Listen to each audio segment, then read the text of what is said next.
दादा मॉनिटर दे फक्त थोडा पुढे मॉनिटरला आवाज दे आणि कडक कर बस कमी करून मला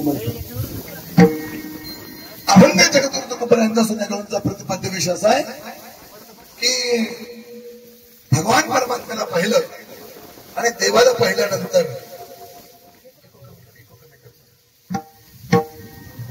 देवाला पाहिल्यानंतर तिच्या चित्ताचं हरण झालं.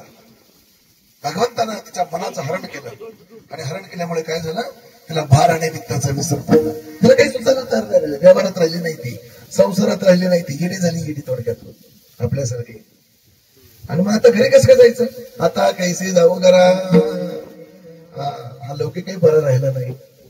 एवढ्यामध्ये मग ते मथुरेतले जे काही कॉलनी होते ते म्हटलं, बाई आम्ही तुझ्या गावातलं कोणीतरी शोधतो आणि त्याला शोधून तुझ्या घराचा रस्ता त्याला तुला जोडीदार देतो कोणीतरी, किंवा तुझ्या गावातलं कोणीतरी शोधून आणतो, पाहतो, आणि जर भेटलं तर तुझ्या घरी ते तुला नेऊन पोहोच करतील. ते म्हणले कृपा करा, परक्यांना सांगू नका, पारखी असे सांगत्या गोष्टी का, तर घरचे लोक मला त्रास दिल्याशिवाय राहणार नाही, मला घरचे कुठे खातील, जाणार कशी मागं तू.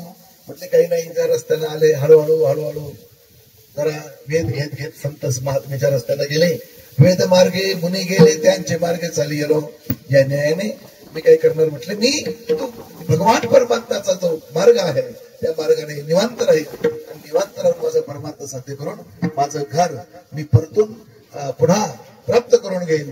अशा सुंदर अशा भावाची ही जगद्गुरु तुकोबांची काल्याची गवळण आहे. विठ्ठल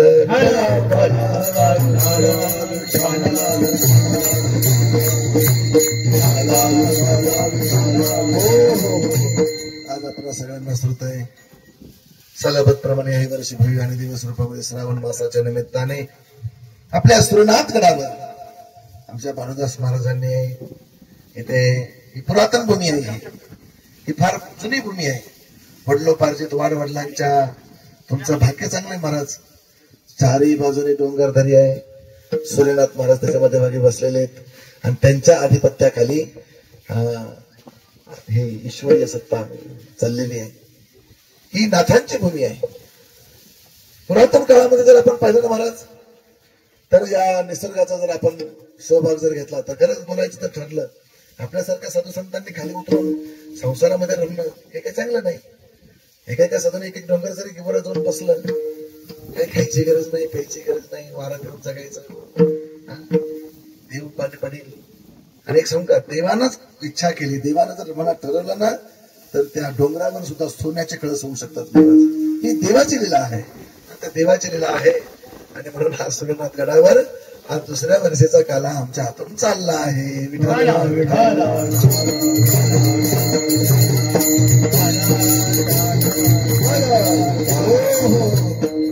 आता एवढ्यावर यायचं आणि एवढ्यावर चढायचं. आता तरुण होतो तोपर्यंत बरं होतं, आता म्हातारा वेळ लागले. आमचे हे माणसं म्हातारी आहेत, ते एवढे तनदना चढतात पळतात, त्यांना पाहिलं का आम्हाला लाज वाटते. लाज वाटून काही खातं पितं फुकट भेटायला लागले, त्याला कोण काही करणार आहे. विठ्ठल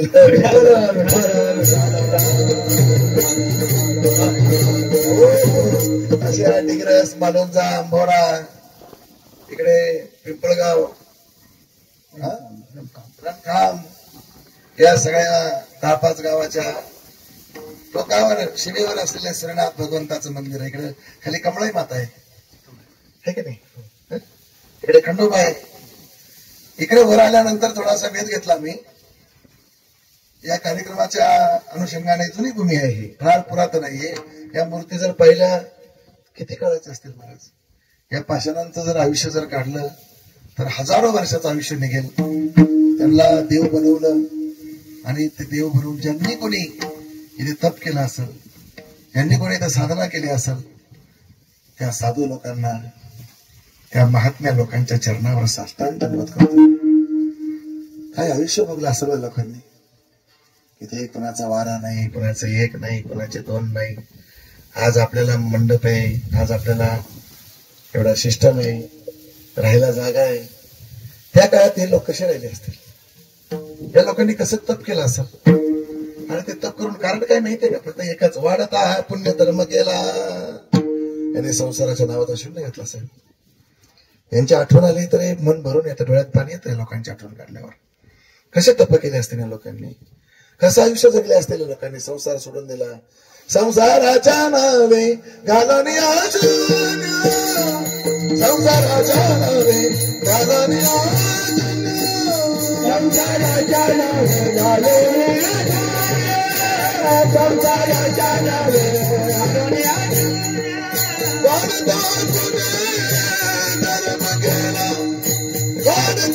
पुण्य धर्म केला, हरी भजनी भगविला जग, हरी भजनी भगविला जग, हरी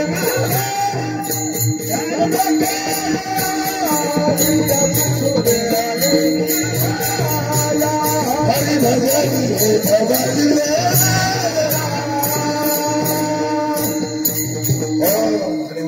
नाथगडावर महाराज आज आनंदाचा दिवस आहे. आमचे भानुदास महाराज त्यांच्या सगळ्या टीमला घेऊन हे सगळे डिग्रस मानुंजा आंबोर गोड लोक आहेत महाराज.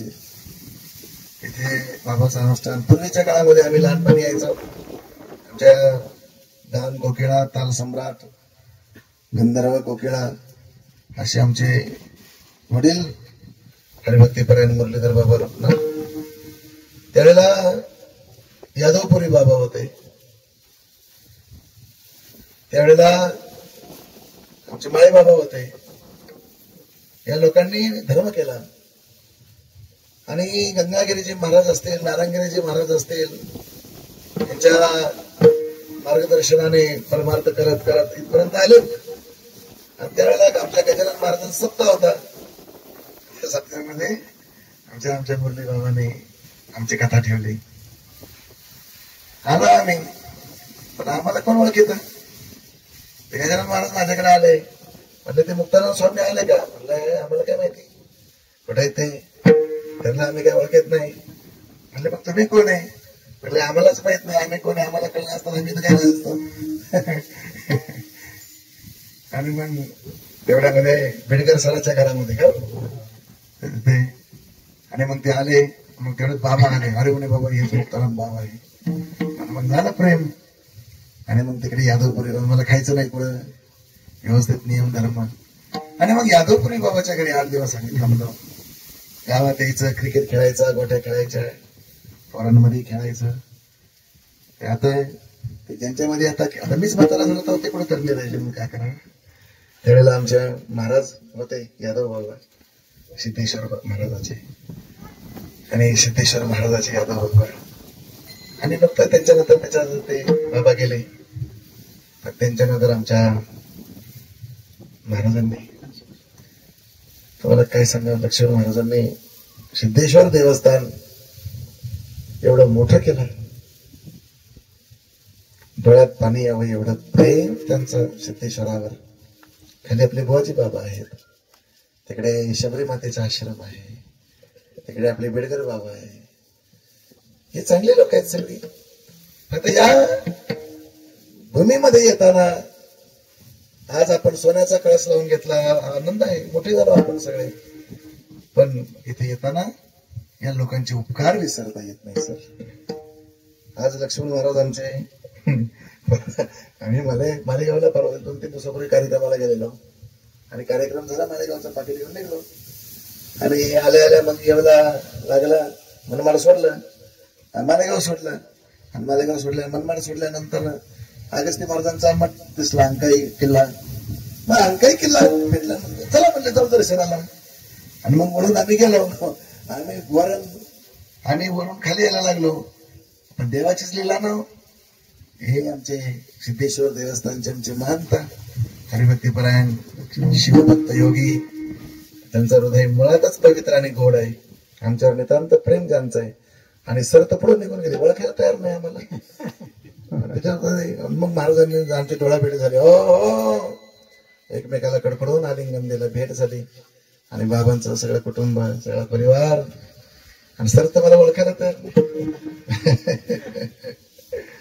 पण आमचे बाबा म्हटले तुम्ही कुठल्याही ड्रेसमध्ये राहा, तुम्ही कपड्यावर काय तुम्हाला आम्ही ओळखणार नाही, तुम्ही कसे जरी राहिले तरी तुम्ही आमचे स्वामीच आहे. आणि मग भेटी गाठी झाल्या. आणि त्यावेळेस त्यांनी एक लेमन गोळी काढली दिली आम्हाला खायला. आता आम्ही खायला टकलच असतो आणि म्हणलं एक ना कधी अजून 2 द्या, माझ्या संग 2 पोर आहेत, एकट्याला पण खावं ती लेकरं संग असल्यावर. आणि मग त्यांनी लेमन गोळ्या खायला दिल्या, अजून चक्क्या दिल्या खायला, अजून काय नव्हतं काय नव्हतं. असं प्रेम. आणि मग त्यांना ते भेटल्यावर मग काय थकवा राहिला नाही, मग पळत पळत खाली आलो.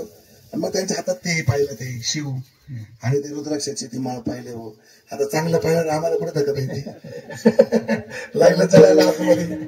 म्हणलं बाबा ही माळ कुठून म्हणले तुम्ही? तुम्हाला पाहिजे तीच काढायला लागले होते. म्हणजे तुमची नका, तुमची राम द्या तुम्हाला.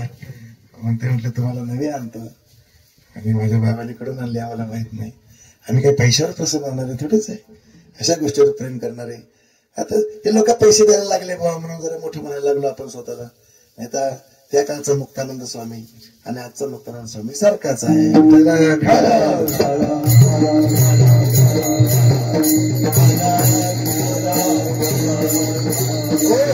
अरे महाराज, या अनुषंगाने कार्यक्रम होत असताना आज सूर्यगडावर आणि निघालं, मोठी गाडी घेऊन यायचं. पण आता काल परवाच ब्रेक पॅड गेलेले होते, नवे घेतले, टाकले. मेकॅनिक म्हणला कमी ते 400-500 किलोमीटर होतो लई ब्रेक दाबू नका, लई जास्त याच्यावर रिस्की घेऊ नका. आता रिस्की घेऊ नका, मग सूर्यगडावर चढायचं कसं काय? चला मोटरसायकल घेऊन जाऊ. उदाहरण लोक आमचे म्हणले एखाद्याची गाडी भेटन, कशाची गाडी काढवा आले पायीवर. पण ते पायी गेल्यामुळे काय झालं माहितीये का? ही आमच्या भांडास महाराजांची मंडळी, महाराज आमची माई जिनं आपल्या कथेमध्ये माळ घातली होती, त्या काळामध्ये किती वर्ष, 25 वर्ष झाले असतील. 25 वर्ष झाले ना. 25 वर्षापूर्वी माळ घातलेली हे आमचे पोपट महाराज असतील, अशोक महाराज असतील, जुने भक्त आहेत, शिष्य लोक आमचे सर आहेत इथे बसलेले. यांचे आमचे पुरी सरांचे वडील होते त्यावेळेला, नामदेव बाबा, ही सगळी मंडळी होती. हे दादा, हे आमचे, हे मला न्यायला आलते हा पठ्ठ्या माझा मला मोटरसायकल न्यायला आलते. म्हणजे बघा आता 25 वर्ष होऊन गेले, ते कुठे मी आता काय जे असेल ते असेल. आता एवढा चाललंय, पण विसरला का? अजून एक जण होते, ते 2 जण मला न्यायला आलते मोटरसायकलीवर. आणि मग मी आला. आणि पाकिट किती? आता 10,000 रुपये देऊन रोजचं भागत नाही. आणि त्यावेळेला 8 दिवसाचे 350 रुपये. किती मोठा कार्यक्रम असेल. आणि हे येणं आमचं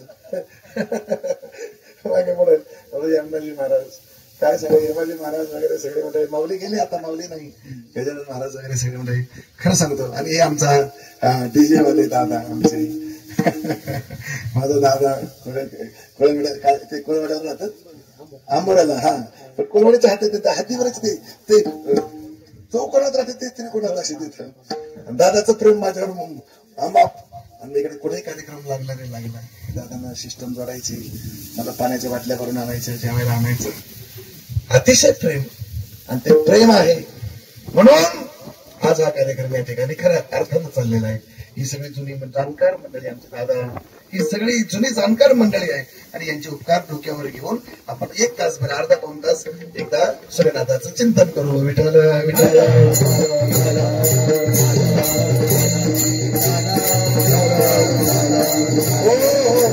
काय आहे सूर्यनाथगड? सूर्यनाथगडावर महाराज या काळामध्ये नाथांनी, भगवान सूर्य भगवाननी मच्छरनाथांच्या ज्या काय 84 महाशब्द तयार केले.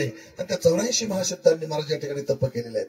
पण आपण जर त्या काळाचा तत्कालीन भौगोलिक अभ्यास जर काढला नसता, तुम्हाला थोडं मागं जाऊन सांगतो. सत्ययुग होतं ना, सत्ययुग. त्या सत्ययुगामध्ये 1 लाख वर्षाचं आयुष्य होतं माणसाला. किती? 1 लक्ष वर्षाचं आयुष्य होतं सत्ययुगामध्ये.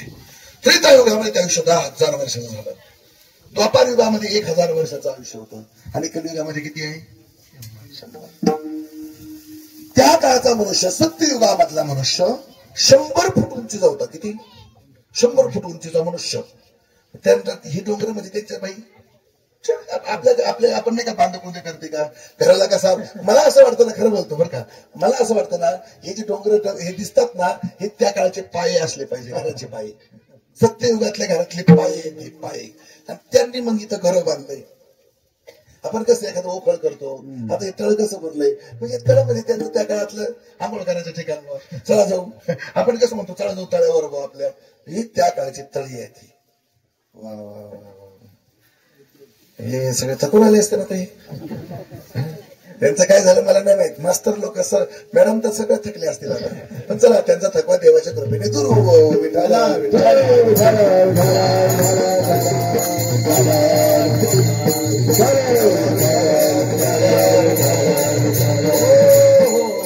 देवाला वाटलं हे माणसं काही वर चढती नाही, इथं कीर्तन ऐकायला येतं नाही, मग यांचीच पोरं सगळ्यांना इथं बोलून घेऊन म्हटलं देवाच्या कृपेने. वा वा, चांगला आहे, आनंद आहे की सगळे आमच्या खाली विद्यालयातले गौजी बाबा विद्यालयातली सगळी मुलं या ठिकाणी आले. या सगळ्या विद्यार्थ्यांचे आभार, धन्यवाद. शिक्षक लोकांचे धन्यवाद, आभार. स्वागतम स्वागतम. विठाला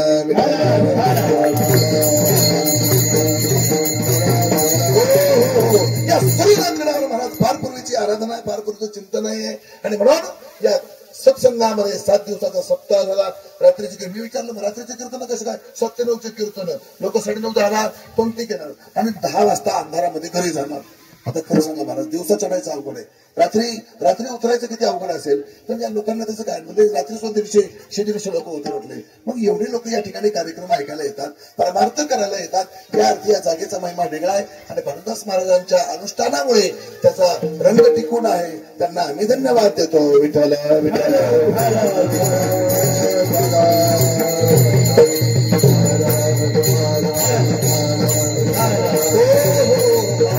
तपाचं स्थान असं असावं, असावे स्थान कोपी गोहा, साधकाची दशा असावी उदास उपाधी नसावे अंतर्बाई, निर्फता काय निद्रेतेची नावे भोजन करावे परिमित. साधकाला सिद्धावस्था प्राप्त होण्यासाठी महाराज ही अशी देवस्थान सुंदर आहेत. आपण आता जर पाहिलं मायंबा आहे, आपण मणी पाहिली, तर आता काय झालं, बाजारच झाला सगळ्या. 24 तास तिथं गर्दी आहे, ध्यानधारणा करायची कुठे. पूर्वी मडीला आपण गेल्यानंतर समाधीतून तिकडे विठ्ठलाच्या त्या गुहेतून खाली उतरल्यावर मध्यभागात गेलं, परत खाली उतरल्यानंतर असं मस्त असं रान दिसायचं आणि त्या रानामध्ये साधनेला बसायला आनंद वाटायचा. आता गर्दीची एवढी झाली ना, ध्यान करणं सोपं नाही राहिलं. मग आता अशा सिद्ध लोकांनी, महात्मा लोकांनी कुठे जायचं?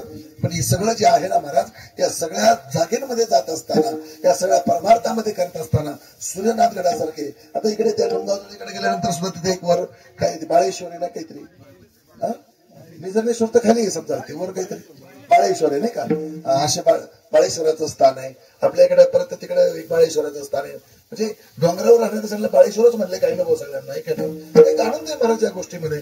आणि अशा भक्तीचा महिमा करत असताना आता खाली सुद्धा हे देवस्थान एवढे, मला वाटतं ना महाराज, महादेवाच्या जगामध्ये अनंत स्थान आहे.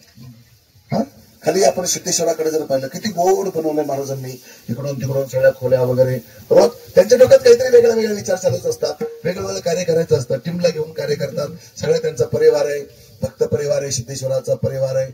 आणि हा जर आपण जुना काळ जर आपण शोधून जर काढला महाराज, तर या लोकांनी फार पुण्य केलंय. आणि इथून पुढचा काळही सुद्धा असाच सुंदर जावो अशी सद्भावना आहे याच्यामध्ये.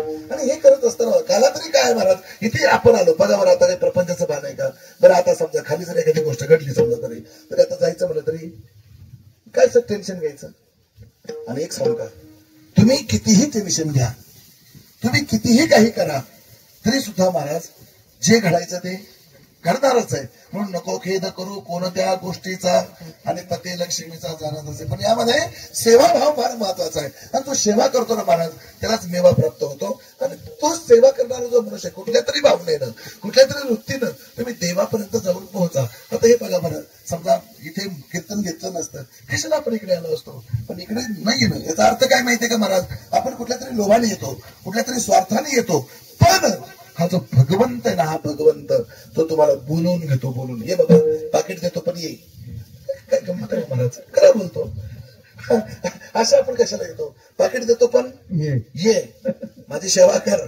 याचा अर्थ काय माहितीये का, जे आतापर्यंत जेवढे सिद्ध होऊन गेले ना, त्या सिद्धांमधले आपण कुणीतरी त्यांचेच अंश असलो पाहिजे. ते कुठेतरी गेले म्हणून त्या निमित्ताने का कुठल्या तरी निमित्ताने कोयला शरीर जरी सुटलं, तो आत्मा सुटत नाही महाराज. त्या आत्म्याला घेऊन आपण इथे येत असतो. आणि तो आत्म्याला घेऊन आपण जेव्हा चालतो तेव्हा परमार्थ, त्यामुळे जीवनाचे सिद्धांत आपण इतक्याच परिपक्व अवस्थेमध्ये घेऊन चालावेत आणि आपल्या जीवनाचा काला करावा. विठ्ठल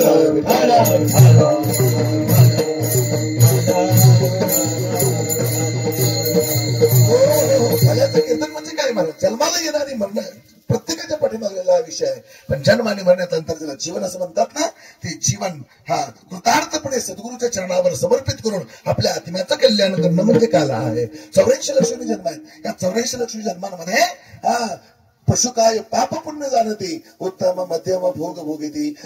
हे पुण्य सोपं नाहीये.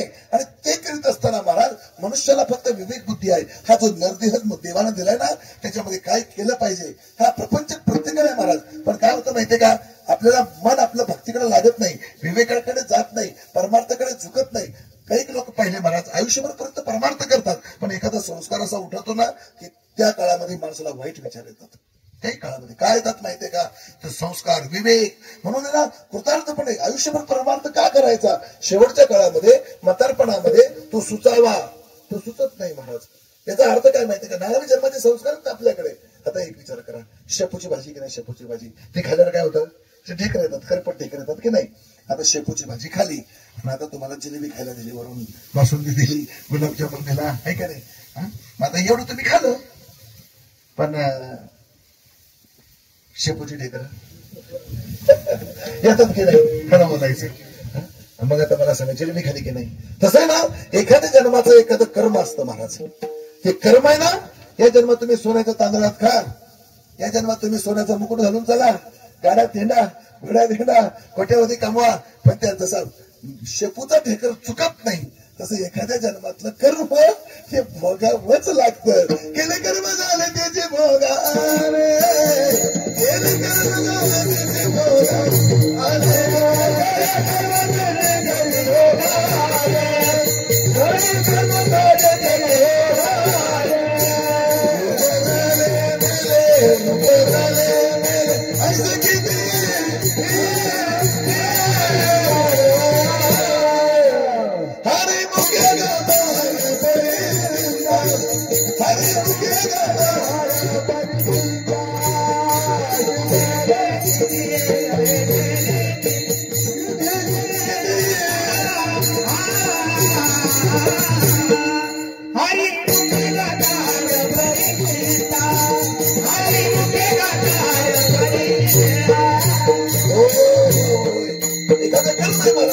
ते कर्म चुकत नाही बरं का. कर्माची लेखाजोखा जो आहे ना, देवादेकांना चुकलं नाही महाराज. आपण कोण आहे म्हणून एखादी गोष्ट जरी आपल्या वाट्याला आली दुःखाची बरं का, काय समजायचं, हे आपलं काहीतरी. तुम्हाला एक दृष्टांत देतो, म्हणजे काल्यात प्रवेश करता येईल. एक आहे ना व्यापारी होता, आणि तो व्यापारी रोज या गावातून त्या गावात, त्या गावातून त्या गावात जायचा. असा व्यापार करत करत चालला. पण एक दिवस काय झालं, संध्याकाळ झाली आणि संध्याकाळी ती घोडी घेऊन तो निघालेला होता, चालला होता. पण जंगल लागलं, आणि जंगल लागलं, आणि जंगलाच्या त्या रोडला चालला. पण अंधार पडला, आणि अंधार पडल्यामुळे तो थकला. आता पुढं काही नाही, मागं काही दिसेना, काय करावं कळना. आणि एवढ्यामध्ये एक माणूस तिथं त्याला पाहिलं आणि आला बुवा. आल्यानंतर म्हटलं, राम राम राम राम राम राम, शमशम झालं दोघांचा. आणि म्हटलं, काय कुठं चाललंय, म्हटलं काही नाही. व्यापारी म्हटले, मी पलीकडे चाललोय, आणि आता मला उशीर झालाय, अंधार पडलाय, कुठं जावा कुठं राहावा काही कळलं. म्हणजे कायला काळजी करता, चला माझ्या घरी. आणि मग त्याला त्यांच्या घरी नेलं. ऐका बरं का सांगता. आणि मग तिथे नेल्यानंतर महाराज खाऊ पिऊ घातला, झोपी लावला. पण रात्री त्याला जागले 11 साडे 11 वाजता, अंदाज कंच्या असं जरा. आणि तो उठला, आणि त्यानं ते कान देऊन ऐकलं. दोघांना बायको चर्चा झाली होती. आणि अहो लय मोठा व्यापारी म्हणला, आणि याच्याकडे भरपूर धनसंपत्ती आहे, म्हणजे आपल्याला 10-5 वर्ष काही कमवायची गरज. चोर होता तो, दरोडेखोर होता तो. त्याला काय केलं मग म्हटलं, मग धरा म्हणे याला, आणि याचं सगळं, आणि लागला तर ठीक आहे, नाही तर मग बघू काय असेल ते. त्यानं ऐकलं, बोलला चोराच्या घरात सापडलो काय. चोराच्या घरात सापडलं असं ऐकलं त्यानं, ते आल्लद ते सगळं बोजा होता, तो घोडीवर टाकलं, घोडीवर बसला, म्हणजे धूम ठोकली. पण टापांचा आवाज आला, डर पळाला तो. धरा म्हणले त्याला. कोण म्हणतंय, बाई. चोराची बायको चोरणी काय म्हणली, धरा म्हणली त्याला. आणि जे धरायला निघले महाराज, तुम्हाला सांगतो, घोडी पुढं, घोडा त्याच्या पाठीमागं. लांब अंतरावर गेल्यानंतर घोडा खेळला, आणि घोडी थांबली. विकार, घोडी थांबली. आणि मग या चोरानं त्याला धरलं, सगळं लुबाडून घेतलं. हराम पळून जातो का, ठेकावलं म्हटले मला, टाकलं मारून. सगळी धनसंपत्ती आणली घरामध्ये. या काळापर्यंत लग्न होऊन झालं 30 वर्ष. पण 30 वर्ष काही पोरबाळ नव्हतं. आणि इच्छा होती बा एखादा पोरग बारग व्हावं म्हणून. पुढे भविष्य म्हातारपणात असे म्हातारे झाले होते. आणि मग योगायोगाने महाराज दुसऱ्या महिन्यामध्ये त्या बाईला दिवस गेले तिला 2-3 महिन्यामध्ये दिवस गेले असं म्हणा तुम्ही. आणि दिवस गेले आणि तिला मुलगा झाला. मुलगा लहानाचा मोठा केला, लग्नाची सोय आणली, लग्न केलं, बायको आली म्हणजे सुनबाई आली बार. आणि सुनबाई आली आणि आनंदाने दिवस चालले. 2 महिने गेले आणि 2 महिन्यांना पोरगा आजारी पडला, मुलगा आजारी पडला. एवढा दवाखाना केला, तांत्रिक केले, मांत्रिक केले, जपी केले, तपी केले, भरपूर खर्च केला, पण काही उजराना. बाबा मला नेलत पण काही नाही झालं.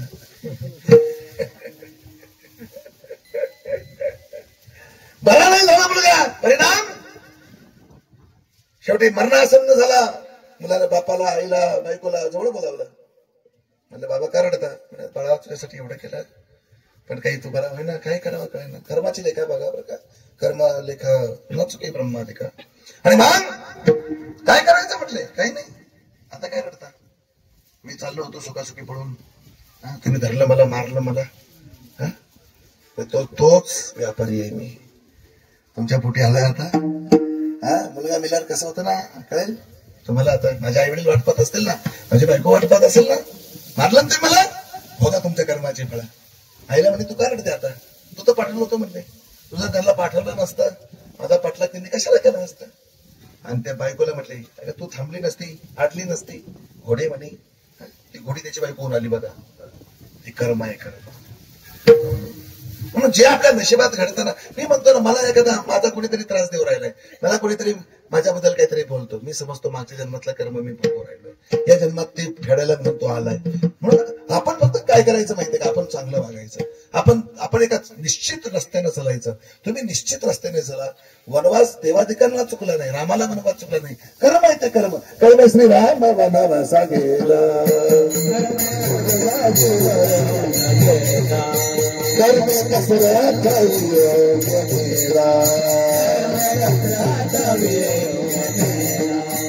कर्मे रामाना क्षय बनावला, नियोग घडाला सीता देव, कर्मे मन माठ झाला कर्मे मन माठ झाला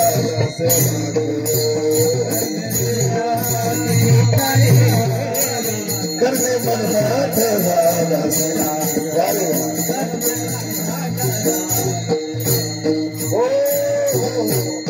कर्म जे आहे ना मला, त्या कर्माची गती फार न्यारी आहे. आणि म्हणून आपण कर्मामध्ये बांधलेली माणसं आहेत साहेब. आपण कर्मामध्ये आहोत म्हणून कर्म भोगायचं, नवं नाही करायचं बरं का. नवं कर्म नाही करायचं, नवी कर्म करायची नाही. लक्ष्मण महाराज तुम्हाला सांगतो, देवाला जेवढं आपल्याला दिलंय ना ते खूप आहे, खूप. तेवढं कमवायला काही काही लोकांना 10-10 एकर पुरत नाही. मी मानतो, माझी श्रद्धा येते, माझ्या भगवंताने मला एवढं दिलं ना महाराज. 25 एकर माझ्याकडे नाही तेवढा. पण दिलं ना, बसून खा ना. कशाला उत्पात करतो, कशाला शहाणपणा करतो? मी शहाणा, मी शहाणा, मी शहाणा. अरे बाबा, आपल्यापेक्षा जगामध्ये ना हजारो लोक शहाणे पडलेत. फक्त तुम्हाला इथं संधी भेटली ना, इथं सण करा.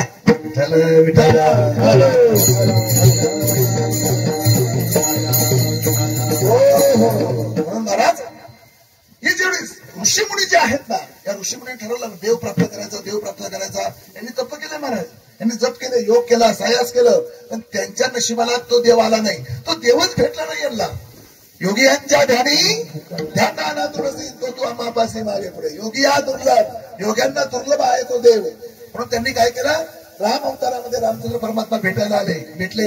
देवाचा अनुभव नाही ना, देव काढला नाही. देवाला पाहिलं फक्त प्रसन्न झाले. मी म्हटलं काय देवा, आमची इच्छा आहे. आता काय म्हणायचं होतं माहिती का, देवा तुम्ही आम्हाला शरणागती, आम्ही तुम्हाला शरण आहे, आम्हाला शरण घ्या. ते काय म्हटले माहिती का, आमचं वरण करा. शरण म्हणायचं तर वरण करा म्हटलंय. आणि वरण करा म्हटले, बाबा या जन्मामध्ये मी एक पत्नी, एक बाणी, एक वचनी आहे. या जन्मात काही मला बायका करा. ऋषीमुनी भाळले रामावर. एवढे राम सुंदर होते. राम इतके सुंदर, लोकाभिरामं रणभंगधिरं राजीव नेत्रं मृगवंशनाथं कारुण्य रूपं करुणाकरं तं श्रीरामचंद्रं शरणं प्रपद्ये. देव किती सुंदर असतो ना महाराज. देवाच्या अंगावर सुरकुती पडत नाही कधी. देवाचे केस कधी पांढरे होत नाही, कधी देवाचा मनका कधी वाकत नाही, कधी देवच होतो. ब्रह्मादिक त्याच्यापुढे लोटांगण घालणार आहेत. तो साक्षात श्रीराम पाहिला. या ऋषीमुनींनी म्हटले देवा आम्हाला तुमच्या बायका करून घ्या. म्हटले बाबा तुम्ही गडी माणसं, तुमचं माझं कसं काय लागलं. म्हणजे या जन्मात नाही, पुढच्या जन्मात. मी जेवढे ऋषीमुनी होते नाही वेदाच्या ऋचा त्या सगळ्याच्या सगळ्या गोपिका झाल्या. आणि गोपिका होऊन ते म्हटले तुम्ही जा वृंदावनामध्ये गोकुळामध्ये जा आणि त्या ठिकाणी गोकुळ बरं का, गो नाम इंद्रियश्च इति अकुलम इति गोकुळ. हा म्हणजे इंद्रियांना राहण्याचं जे ठिकाण आहे ते गोकुळ हृदय. आणि त्या हृदयामध्ये भगवान निवास करून राहतो. तैसा हृदयामध्ये मी रामो असता सर्व सुखाची आरामो हे भ्रांतासी कामो विषयावरी. असं तर देव आहे ना महाराज. देह देवाचे मंदिर, देह देवाचे देह देवाचे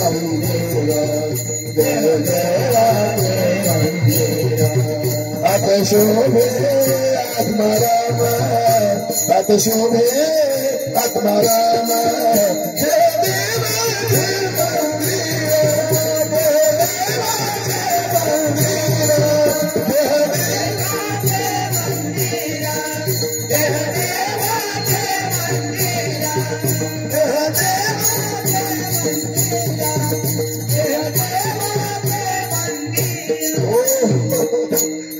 मला 3.5 हाताचा देह आणि या देहामध्ये देवाचं मंदिर आहे. आणि या मंदिरामध्ये हे गोकुळच आहे महाराज.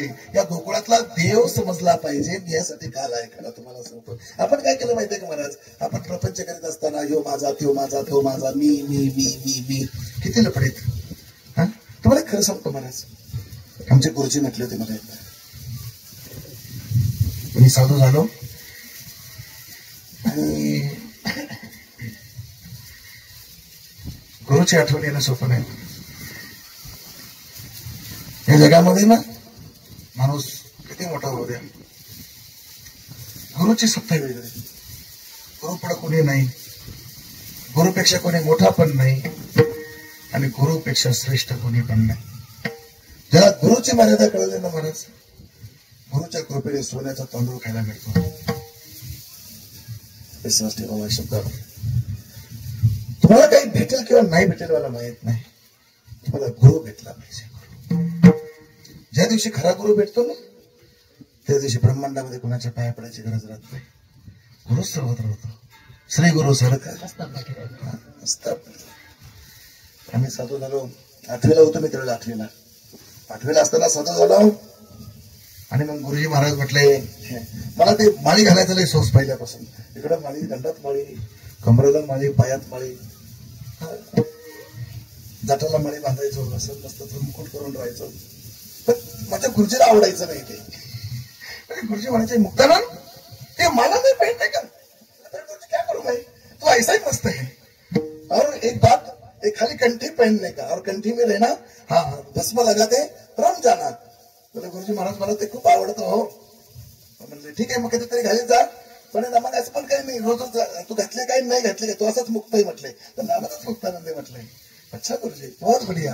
आणि मला आईस्क्रीम खायला लय आवडायचं, कुल्फी खायची खूप आवड, आजही खातो. बाबाला माहिती आहे म्हणजे मी कार्यक्रमाला चाललो ना, मी कीर्तनाच्या जागेवर जाऊ 4-5 कुल्फ्या खातो. लोक मला खाऊ घाल. लोकांना माहित झालं ना हे बाबाला काही जेवण खाऊन झालं तरी चालतंय, कुल्फी आईस्क्रीम दिलं म्हणजे हे लंगुटे काढून दिल्या करता मला असं लोक प्रेम. आणि मग मी लपून कुल्फ्या खायचो. आमची लपून कुल्फी खाली. आता 2-4 दिवस गेले, 8-10 दिवस 15 दिवस गेले असतील. आमच्या गुरुजीला ही बातमी कळाली, काय कुल्फी चोरून खातो, आईस्क्रीम खातो. आमच्या गुरुजीचं वय 135 वर्षाचं. 135 वर्षाचं वय. श्री महंत रामानंद गिरीजी महाराज जनार्दन स्वामींच्या पंचगुरू मध्ये होते ते. 135 वर्षाचं वय. आम्ही लहान लेकरू. आमचे गुरुबंधू जर पाहिले त्या काळातले महाराज एकापेक्षा एक. या कीर्तन प्रवचना किंवा या लोकांमध्ये पडून या लोकांचा संघ लागला. साधुता सोपी नाही राहिली. लोकांचं अन्न खाऊन कोणी साधू मोठा होत नाही बरं का. लोकांच्या घरामध्ये जास्त साधूला कोण नाही. त्यांना भिक्षा मागावी, त्यांना स्वतः करून खावं. आणि ते दिवस आता राहिले नाही आपल्याकडे म्हणून भोग येत. देव काही काठ्याने मारतो, काठे घेताना मग मारतो असं नाही. परिणाम आमच्या गुरुजी महाराजांना कळलं ही बातमी. मला बोलून घेतला. अरे मुक्तानंद क्या करणार, क्या खा रहा है. कुछ नहीं गुरुजी, कुल्फी खा रहा हूं. क्या खा रहा, आईस्क्रीम खा रहा. अच्छा तो अकेला क्यों खाता मेरे को भी खिलाओ. मग त्या दिवसापासून महाराज आमचे गुरुजी काय सांगावं महाराज, माणसाने सगळं करावं जोपर्यंत गुरु जिवंत आहेत ना. एकतर गुरुशिवाय राहूच नाही, पण जोपर्यंत आपण मरणं काही एवढं सोपं नाही. पण गुरु जोपर्यंत जिवंत आहे ना प्रभू, तोपर्यंत त्यांच्या चरणापासून लांब राहू नये. माझे देव पूजा पाय तुझे गुरुराया. गुरुच्या चरणाची सवय महाराज आहे. आणि तो आनंद प्राप्त होण्यासाठी ना हे डोंगर दर्यामध्ये का जाऊन राहायचं माहितीये का. इथे खरं तप आहे, इथे खरी जप आहे, इथे खरी साधना आहे. आणि साधना सिद्ध झालं ना महाराज, या गोपिका आहेत ना गोकुळामध्ये जन्म घेतला यांनी आणि वाट पाहायला लागल्या. हरी माझ्या मंदिर कधीतरी आल, हरी माझ्या मंदिर कधीतरी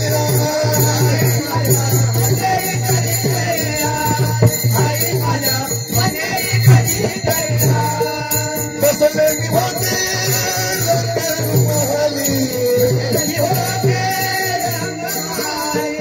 बसले मी होते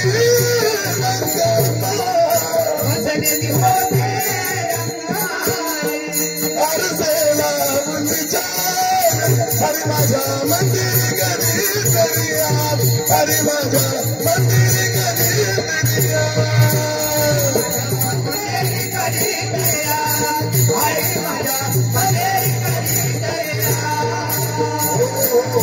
इकडे वसुदेव बाबा देवीचं लग्न झालं आणि लग्न झाल्यानंतर मला आकाशवाणी झाले दृष्टा, अरे जिला घेऊन तू चाललाय ना हिच्या पोटी जो आठवाई काढतो तुला मारणार आहे म्हटले. यानं लगेच तलवार काढले मारायला लागला. वसुदेव बाबाने हातवर धरला आणि हातवर धरल्या या बसा सर बसा बसा बसा.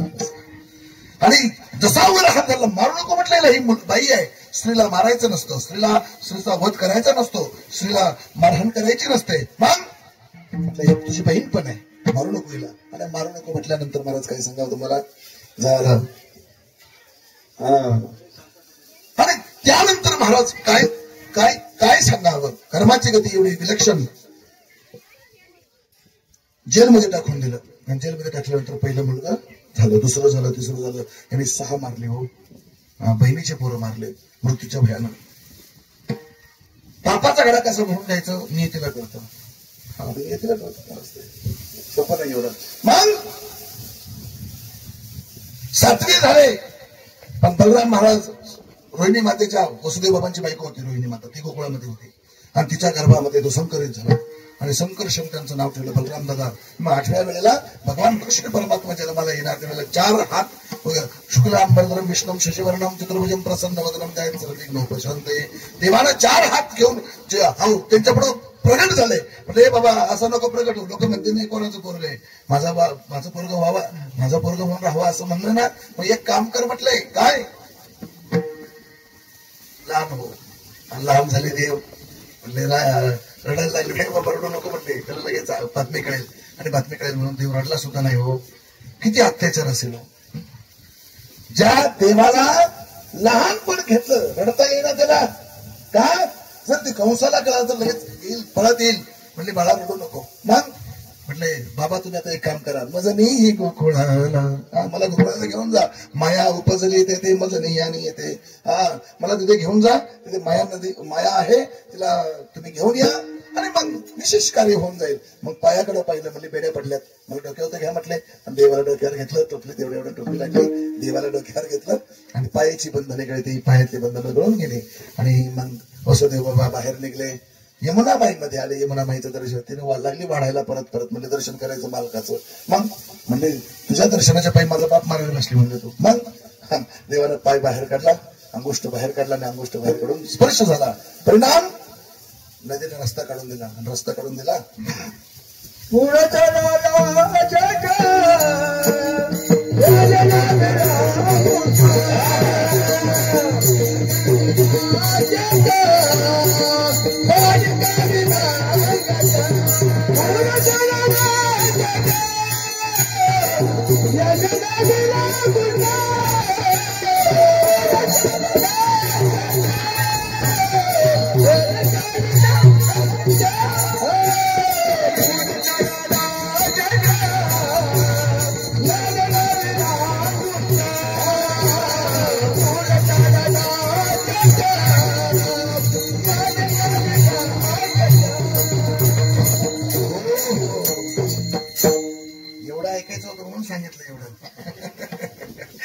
मग रस्ता काढून दिला आणि तिथे गेल्यानंतर भगवान परमात्म्याला ठेवलं, मायेला ठेवलं, भगवंताला ठेवलं, मायेला उचललं आणि मग देवानं परत ते आले, माया डोक्यावर घेतली परत. आणि शांतीचं नसतं बाबा. विठ्ठल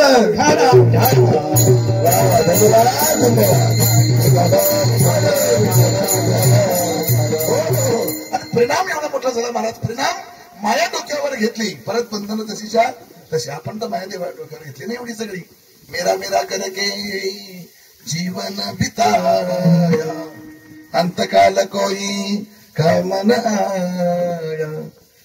खबर महाराजांचे काही काही पद इतके गोड आहेत ना महाराज, तुम्हाला सांगतो. काहे को पडता, ते म्हटले काहे को पडता किन किन गीता हरिनाम लेने से सब कुछ होता. माणसाने नामस्मरण करत राहावं. एखाद्या चांगल्या ऋचा ऐकाव्या, शास्त्र ऐकावं, पुराण ऐकावं. परिणाम देवाला घेतलं आणि ज्या वेळेस ना तोपर्यंत आमची यशोदामाईला ग्लानी आलेली होती बालपणाची, ती बेशुद्ध होत्या. आणि मग ज्या वेळेला माया निघून गेली, भगवंत आता ज्या वेळेला भगवंत जरा खेळायला लागले, नंतर खेळता का थोडं कॉम करायला लागले. आणि मग काय सांगा महाराज, यशोदामाईला जाग आली आणि लगेच म्हणले काहीतरी असं आरोळी दिली असेल. मग सुईनी आल्या, ताई आल्या, नंदाच्या वाड्यामध्ये आनंद झाला. आणि जो आनंद झाला महाराज, त्या आनंदाचं वर्णन इतकं गोड केलेलं आहे. बाळकृष्ण नंद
गुडिया तोरणी करीती कथा गाती गाणे. काय सांगावं महाराज, इतका आनंद झाला सगळ्यांना. का नंद बाबाला पण म्हातारपणात पोरग झालं ना महाराज. म्हातारपणात पोरग झाल्यानंतर आनंद काय गोड असतो तो. सगळ्यांना आनंद झाला गोकुळामध्ये, एवढा आनंद एवढा आनंद. आणि आता म्हटलंय चला म्हटलंय पोरग दाखवायला आणा म्हणले बाहेर. 5 दिवस कसे काढले असतील माहित नाही, पण ज्या क्षणाला महाराज देवाची पाची झाली आणि सगळ्यांनी देवाला पाहिलं. 5 दिवस पोरं दाखवून भेटतो.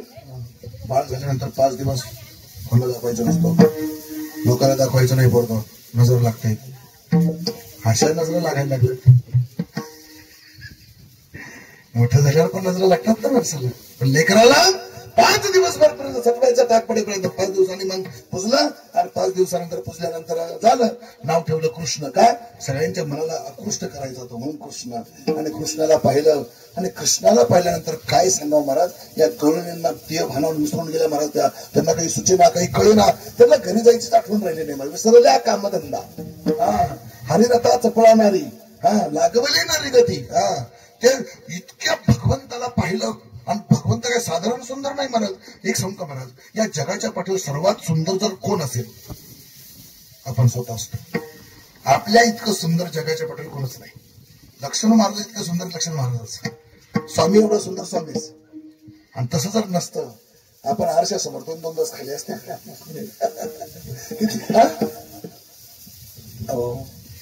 माणूस सुंदर दिसण्यासाठी काय काय करत असेल.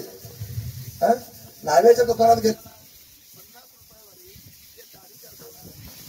काय करत नाही तो.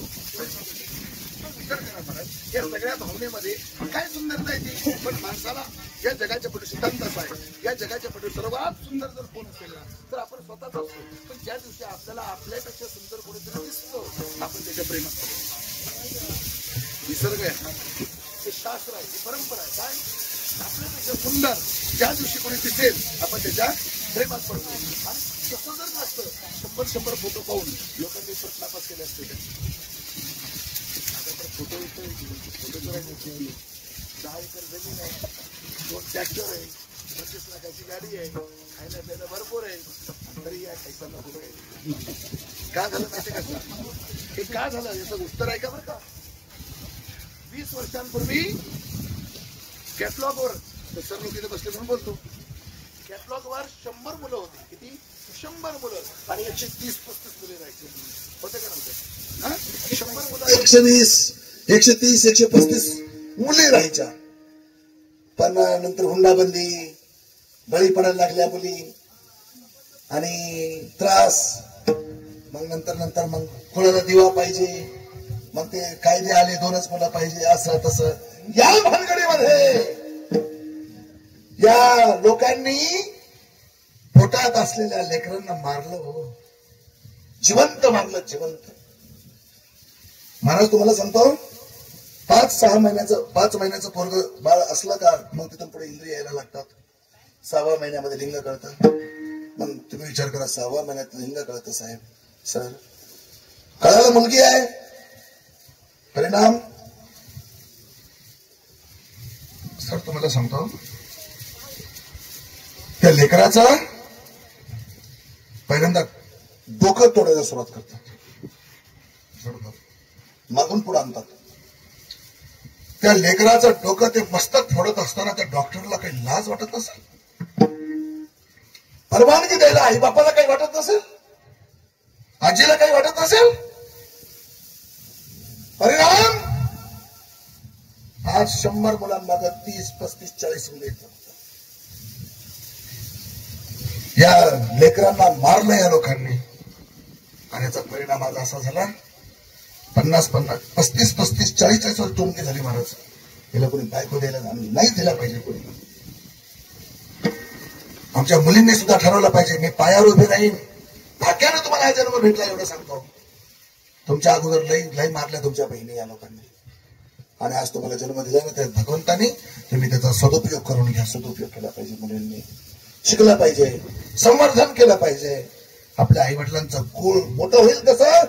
धन्य माता पिता तयाचे, धन्य माता पिता तयाचे, धन्य माता पिता तयाचे, धन्य पुत्र भूमिके साधे, धन्य पुत्र भूमिके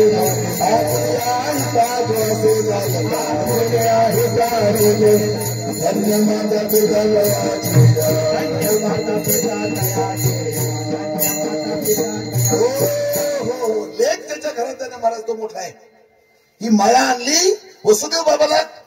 का वनवास आहे? का जन्ममध्ये राहायचं आहे? तुम्ही चांगला बारीक अभ्यास करून सांगतो. देव जन्माला देव, पण मुलाला मुलगा वाचवण्यासाठी मुलगी मारायला निघाला का नाही? ती माया कोणाची तरी मुलगी का नाही? तिला आणलं म्हणजे ती रडणार होती का नव्हती? मग ती रडणार होती, कंस येणार होता आणि कंस मारणार नव्हता का तिला? चांगलं आहे का बरं का? माझं कीर्तन उलट राहतं, कळलं त्याला. कृष्णाला वाचवण्यासाठी, मुलाला वाचवण्यासाठी बळी कुणाचं द्यायला? म्हणून भोग मग तुझ्या कर्माची फळ. एवढं सोपं नाही. म्हणजे आता तिथं जर मुलगा असता, हा गेला असता का गोकुळामध्ये? चुकला का नाही? फटके. देवाचा बाप जरी असला आणि चुकला तरी फटके महाराज. मग तुम्ही आम्ही कोण आहे? आज मुलगी एवढी, ती मला कौतुक वाटतं. ती जगदंबा भवानी आदिमाया शक्ती होती म्हणून ठीक आहे.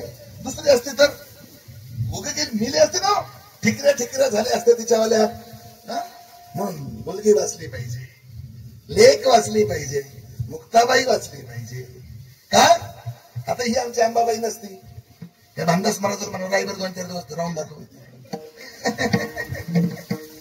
राहू शकते ही माझी बाई. 4 गलपाटी मारते रोज. आपण पहिल्याच थकलोय. तू बाबा तू अनुष्ठान करतो ना, ही साक्षात जिजाबाई तुकारामाची. आता तो तुकाराम नाही याचं काम आहे, काय करायचं त्याला? पण ही जिजाबाई आहे.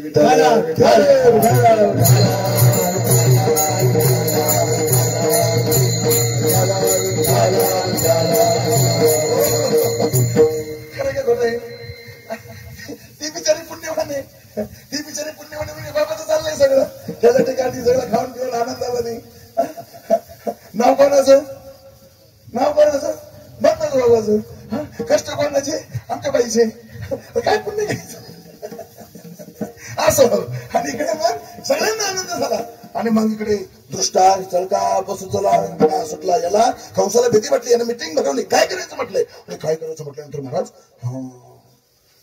अंबाबाई उठलीच, पुतना मावशी थांबा म्हटलंय, याच्याकडे मी बघून येते म्हटले. माझा जुना हिशोब म्हटले मागच्या जन्मातला तो पुरा करून येते. आली पुतना मावशी, हे शोधे काय का म्हटले, हा बाहेर आण तुझ्या मला लग्न झालं मला सांगितलं नाही, पोरग झालं तर सांगायला पाहिजे की नव्हतं, पण मला बातमी कळली म्हणले तुला पोरग झालंय, आले मी तुला भेटायला. मग आण म्हणले पोराला, आणि मग आणलं. कृष्णाला पाहिलं, कृष्ण झोपेल होता, आणि कृष्ण झोपेल असलेला पाहिलं. म्हणले झोपून कसं काय जमणार, पहिले गिरायक बोनीचं गिरायक सोडायचं कसं काय. आणि मग मला सांगतो आणलं, आणि आणल्यानंतर मग पाहिलं, कृष्णाला पाहिलं. आणि कृष्ण साधारण सुंदर नाही बरं, कृष्ण देवासारखं सुंदर आहे ब्रह्मांडात कोणीच नाही. ब्रह्मादिक नाही, सूर्य नाही, चंद्र नाही, महेंद्र नाही, इंद्र नाही, कोणी नाही, गंधर्व नाही, यक्ष नाही, किन्नर नाही, भगवंत एवढा तोच आहे. भागवतामध्ये एक सुंदर गोवी आहे, श्रीकृष्णाच्या सौंदर्या पुढे लक्ष्मी फुलवली झाली सेवेरी, मदन बापुडा पोटाला येर कुणीकडे इंद्रचंद्र. साक्षात मदनच त्यांच्या पोटी जन्माला आला, तर तो किती सुंदर असेल महाराज. त्या भगवंत एवढा सुंदर आहे, जगाच्या पुढे कुठे नाही. सुंदर ते ध्यान राजस सुकुमार सगुण मेघ श्याम, पाहिला पाहिला नंदाचा नंदन, पाहिला पाहिला नंदाचा नंदन, पाहिला पाहिला नंदाचा नंदन, पाहिला पाहिला नंदाचा नंदन.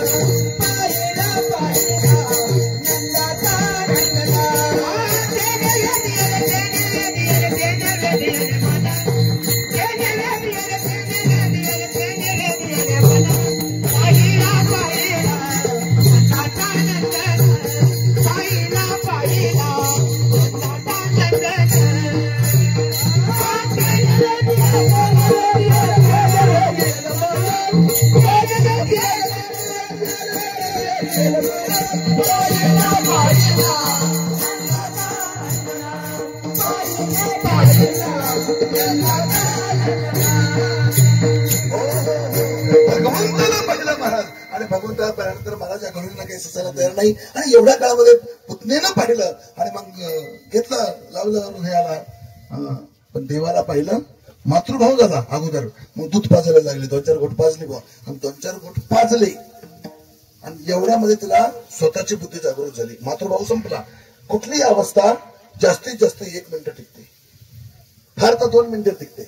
समाधी अवस्था 7 मिनिटं टिकते. 7 मिनिटाची अवस्था संपल्यानंतर परत मनुष्य जागृतीवर येतो. हा सिद्धांत आहे. आता वारे तर कवर आहे, 2-2 तास चालतात हो.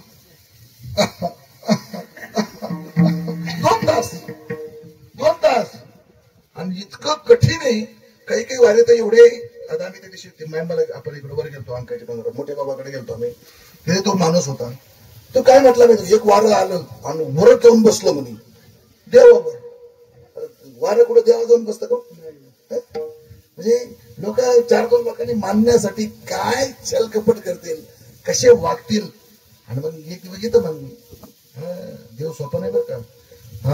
देव अशानं पावायचा नाही रे, आणि देव बाजारचा भाजीपाला नाही रे. देव बाजारचा भाजीपाला नाही आहे, पण याला 2-4 टक्के होते मानणारे, लय शाळेत. आणि या सगळ्या भानगडीमध्ये, या सगळ्या भूमिकेमध्ये महाराज एवढा विषय झाला. झालं अवस्था कोणती सांगितलं काय, ती समाधी वेळ तो काळ निघून गेला, आणि पुतणीच्या लक्षात आलं आपण इकडून वेळ कामाला गेले. आणि मग त्याला विष काढलं हृदयातलं. मळमळ होती, बळीराजाची बहीण होती बरं की मुलगी. आणि म्हटले माझ्या बळीदादाला मारलं तो खाली पत्रात घातलं वामन अवतारामध्ये. त्यावेळेला वाटलं की तू माझा मुलगा व्हावा, तू असा खेळ खेळला म्हणजे माझ्या संगत, बस तुला तर सोडत नाही, जिवंत ठेवत नाही म्हटले. मग ते विष काढलं. ते विष जेव्हा पहिला घोट घेतला विषाचा, म्हणजे मावशी गडबड झाली गड्या. मला वाटलं माय मारावा, मावशी उरावा, तर मला मारायला नाही गेली. बस म्हटलं आता तुला जिवंत राहायचा अधिकार नाही. देवाला पंचप्राण पिऊन घेतलंय, आणि मग सोड म्हटलं मला, सोड म्हटले. मावशी एकतर मी कोणाला धरीत नाही, बरंच धरीत नाही, आणि धरलं तर सोडित नाही. परत ऐका म्हटलं, मी कोणाला धरीत नाही, धरलं तर मी इथं कोणाला, धरलं तर असंच आहे. देव जेव्हा प्रसन्न होतो ना, देव जेव्हा तुमच्यावर कृपा करतो ना सर, तर देव पहिल्यांदा तुम्ही सगळी संपत्ती संपवून टाकतो. देव प्रसन्न झाल्यावर तुम्हाला सगळ्या भावमनातून बदनाम करतो. देव प्रसन्न झाला ना सगळ्या लोकात तुम्हाला बदनाम करतो. देव प्रसन्न होण्याची लक्षण आहेत काही साधूचे. ज्या दिवशी लोक तुम्हाला बदनाम करायला सुरुवात करणार, असाचे तसाचे फलनाचे दिसतानाचे त्याचं काही खरं नाही घे असं ज्या दिवशी सुरू व्हायला लागलं समजून जायचं देव तुमच्यावर कृपा करायला. आणि ज्या दिवशी देव तुम्हाला सगळ्या वस्तू द्यायला लागेल का गाड्या माड्या सगळं समजून जायचं कार्यक्रमात बिघडायला एवढं सोपं नाही बाप्पा. देवाची लीला वेगळी आहे. देव प्रसन्न होतो ना तेव्हा त्याचं सगळं सगळं काढून घेतो अगोदर पहिल्यांदा.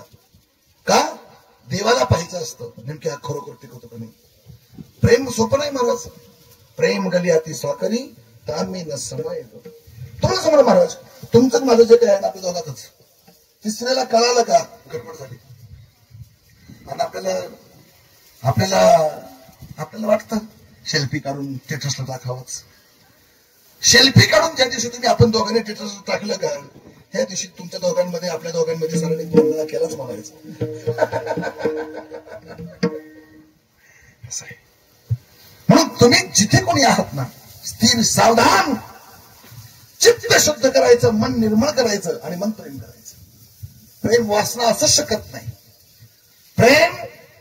प्रेम द्यायचं माहित असतं त्याला, त्याच्यामध्ये घ्यायचं काही नसतं. आणि या पुतणीनं तर देवाला मारायला निघली महाराज. म्हटले मावशे आता बस. आणि मग जे सोड म्हटले मला आता सोडत नसतो म्हटले आणि तिला उद्धार केला. मांबळ भटाला पिढा दान दिलं. अजासूर गजासूर बकरासूर बकासूर सगळ्यांना मारलं. आणि देव मग हळूहळू रिंगायला लागला. रांगता रांगत रंगणे चोरी तरुणी यशोदे घराने. आणि मग महाराज त्यांनी एक टीम बनवली. या मुलांची काही संघटना असते आणि संघटना बनवली. आणि संघटना बनवल्यानंतर म्हटले आपल्या गोकुळातलं एवढं सुद्धा दही दोन्ही मथुरेत जाऊ द्यायचं नाही. त्यांना बलवान करायचं नाही. मग आपण संघटना करूया. संघटना केली. संघटनेचं नाव ठेवलं नवनीत चोर संघटना. आणि त्या संघटनेचा अध्यक्ष कोण बलराम बाबा. आणि झालं सगळीकडे हल्ला झाला सगळीकडे. चोऱ्या सुरू झाल्या. आणि त्या चोऱ्या सुरू झाल्यानंतर महाराज आतापर्यंत गवळणी काही बोलत नव्हत्या. आणि त्यांना वाटायचं देवाने यावं आपल्या घरी खावं प्यावं. पण सगळीच पोरं घेऊन यायला लागलो. मग काय करायचं. आता मी तुमच्या घरी रोजच यायला लागलो. एकदा आलो बा म्हणजे पहिल्या दिवशी पुरणपोळ्या करा महाराजाला. म्हणजे दुसऱ्या दिवशी पैसे काढा. तिसऱ्या दिवशी म्हणजे बासून द्या ना. चौथ्या दिवशी म्हणजे अजून काहीतरी वेगळं करा. पाचव्या दिवशी म्हणजे काहीतरी मस्त पुलाव बनवा. झालं. आणि अजून 6व्या दिवशी म्हणजे आता भाकरी करा. 7व्या दिवशी ह्याने म्हणे आता वरण भातच करा. म्हणजे 8व्या दिवशी त्या कोरकी म्हणे आता काय करा.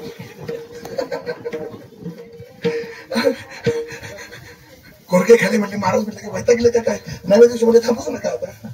हे प्रेम आहे माणसाचं. संसारातला मनुष्य ना एक सांगतो सर या ब्रह्मांडामध्ये तुम्हाला किती सुंदर वस्तू भेटू द्या, किती सुंदर व्यक्ती भेटू द्या, माणसाचं मन तृप्त होत नाही. समाधान भेटत नाही. माणसाने तृप्त असलं पाहिजे. माणसाने संतुष्ट असलं पाहिजे. आणि ज्या दिवशी तुम्हाला ती संतुष्टता भोगता येईल ना त्या दिवशी तुम्ही 1000 कीर्तन ऐकले असं समजून जा. परमार्थ सोपा आहे हो. फार सोपा आहे. जे भेटलंय ना जे तुम्हाला देवानं दिलंय ना समाधान करा समाधान. कारण ज्या देवाने तुम्हाला जे दिलंय ना तेवढं कमवायला काही लोकांना आयुष्य निघून जातं तरी भेटत नाही. देवाने दिलंय ना तुम्हाला चांगलं शांतीनं खा. अन्याय झाला ना तुमच्यावर देवाला साक्ष ठेवा. देवा माझ्यावर अन्याय झाला तू माझं रक्षण कर. देव करणार येतो तो कुठल्या तरी रूपामध्ये. भोग आहेच अडचणीच आहे. तर सगळं तुमच्या मनासारखं भेटलं सगळं तुम्हाला ओके भेटलं काय तुम्हाला लोकांची किंमत राहणार. तुम्ही लोक लाता उडवणार. भोगायचं थोडस बघून निबार व्हायचं आणि निबार होऊन चालायचं. फक्त संयम आणि शांती सोडायची नाही. माझा सूर्यनाथ बाबा आता विचार कर ना वर्षभर कोणी येतं का इकडं. आलं कुणीतरी ठीक आहे. वर्षभर कोणी येतं का इकडं. वर्षभर वाट पाहतो तो देव सप्ताह कधी बसतो मा बाबा. आणि 8 दिवस वाट पाहून 8व्या दिवशी मुक्तानंद बाबा कधी येतो काय नको. मुक्तानंद बाबा कधी पाकिट का नाही पण येतो. काय सांगायचं माणूस. देवाला आवड आहे. देवाला सुद्धा वर्षभर वाट पाहावं लागते. एक कविता होती सुंदर अशी. जत्रा उठते पालं बांधतात कोरड्या जमिनीमध्ये उमाळे दाटतात. म्हणून आहे ना हे ते खूप गोड येते. आता वेळ नसतो एवढा आपल्याला 15 मिनिटात उरकायचं आहे. परिणाम या भगवंतानं हल्ला सुरू केला आणि मग गवळणी त्याला चिडायला लागल्या आणि म्हणाले कृष्णा आमच्या घरी यायचं नाही. खोड्या करायच्या नाही. आणि मग परिणाम एक दिवस सगळ्या गवळणी इतक्या वैतागल्या शेवटी यशोदेकडे आले. यशोदे कृष्णाला सांगा रे यशोदे कृष्णाला सांगा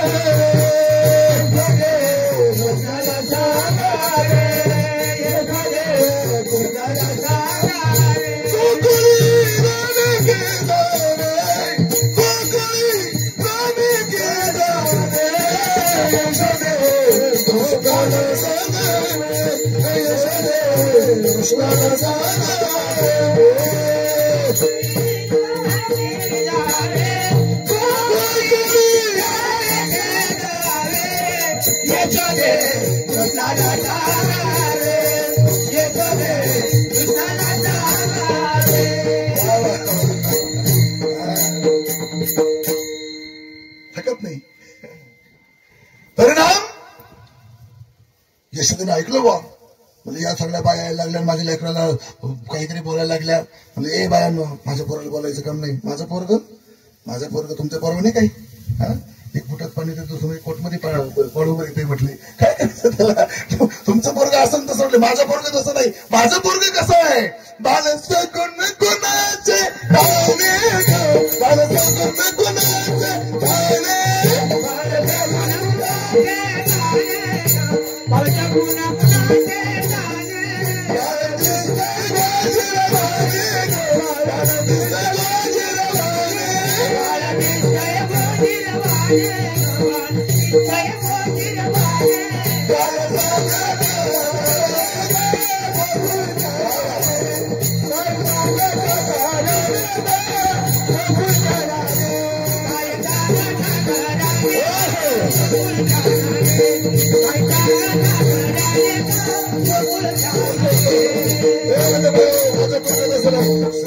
माझा ताला. माझं पोरग तसं आहे काय? माझं पोरग गोजीरवा नाही म्हटलंय. तुमचे पोरग नटाळे असतील ते नका सांगू म्हटले बाई. मग म्हटले हे तर ठीक आहे. मग यशोदा माईला वाटलं असं असत. देवाने मग गणपती बाप्पाकडे गेली. आता गणपती बाप्पा येईल पुढे. मग गणपतीकडे गेली आणि म्हटले गणपती बाप्पा माझं पोरग चोऱ्या करायला लागलं आणि माती खायला लागलं म्हणले ते. आणि ते माती खायचं बरं का. हा ते कळून किती कोणी नाही का. आई गा आई नाही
त्यांना माती खाली तेव्हा इतकच होती.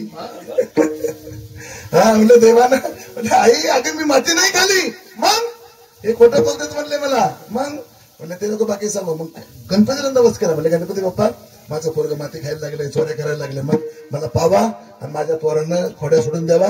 मी तुला 1000 मोदक देईन. ते 1000 मोदकाचं पाहिल्यावर ते मी 1 मास खोडी नाही केली. प्रचिती आली यशोदाची. यशोदा महिला प्रचिती आली. देवाने 1 महिनाभर खोड्या नाही केल्या. मग हा लगेच मोदक बिदक बनवले, गणपती पुढे ठेवले. आणि एवढ्यामध्ये नाही का ते दिवा लावायचा ना आग, म्हणजे अग्नी राहिला. म्हणजे थांब कृष्णा मी काडीची पेटी घेऊन येते. म्हणजे तू काडीची पेटी घेऊन ये. तर मी काढत पाहतो इकडचं कसं काय करायचं त्या. आणि मग झालं. आणि आई गेले बाबा. म्हणजे ढेर बोल्या लहान सणाच्या हे मत तुला खायचं का? माझं काय म्हणणं नाही बाबा. काय म्हणलं खबरदार. म्हटलं यातलं 1 मोदक तुला भेटत असतो म्हटलं आता. देवाने खायला ते सुरुवात केली. गणपती पाली पिटी पिटी, उंदीर मामा पवरायला पिटी पिटी. म्हणजे आता कसं काय करायचं? गणपती उंदरांना पाहिलं गणपतीकडं, गणपती पाहते उंदराकडं. ते कसं काय करायचं? हे मोदक तर खायला लागले. सगळ्यांना आवडायचे मोदक आणि माईनं बनवलेलेच होता. मग तुम्ही विनंती करा ना.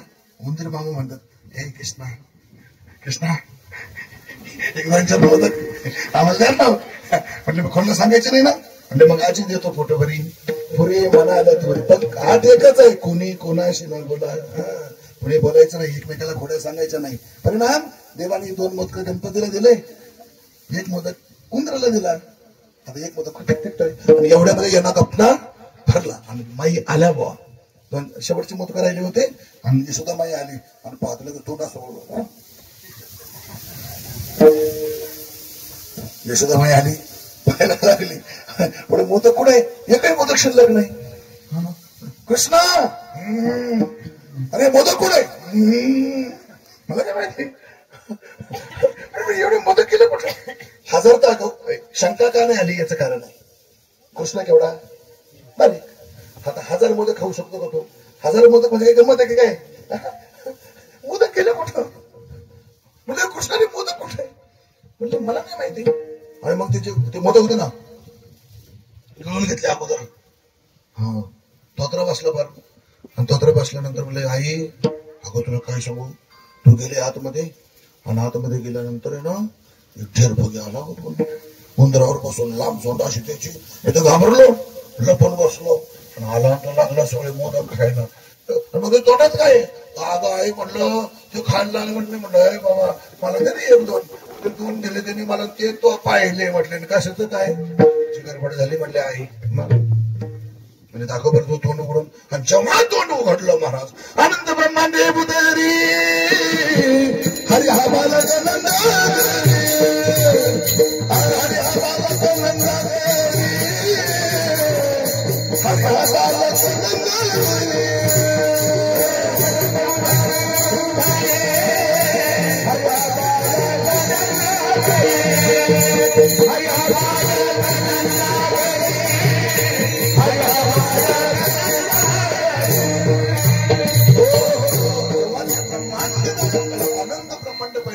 पडली नाही. मग देवाला परत माया आवडली, बाळू स्वरूप झालं. परत मग काही तक्रार नाही. का माहिती मला देव फार मोठा आहे, देवाला समजून घेणं एवढं सोपं आहे. त्या कृष्णाचं सौंदर्य एवढं मोठं आहे ना महाराज बरं का. ते भोगण्यासाठी, हा काल्याचा आनंद ऐकण्यासाठी देव लोक इच्छा करतात. देव हे आता तुम्हाला सांगतो ना, इथं कीर्तन चाललंय ना, हे अनंत देव, मोठे मोठे देव, यक्ष गण गंधर्व किन्नर इथे वर रथात बसून वाट बघू राहिले कधी काला होतोय.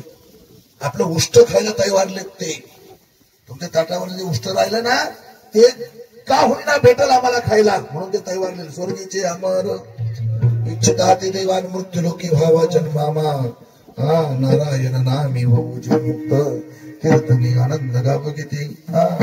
देव देव तैवारलेले. हा इहलोकीचा हा देव देव इच्छिता ती पाहे धन्य आम्ही जन्मालो सुदास विठोबाचे आनंद घेण्यासाठी.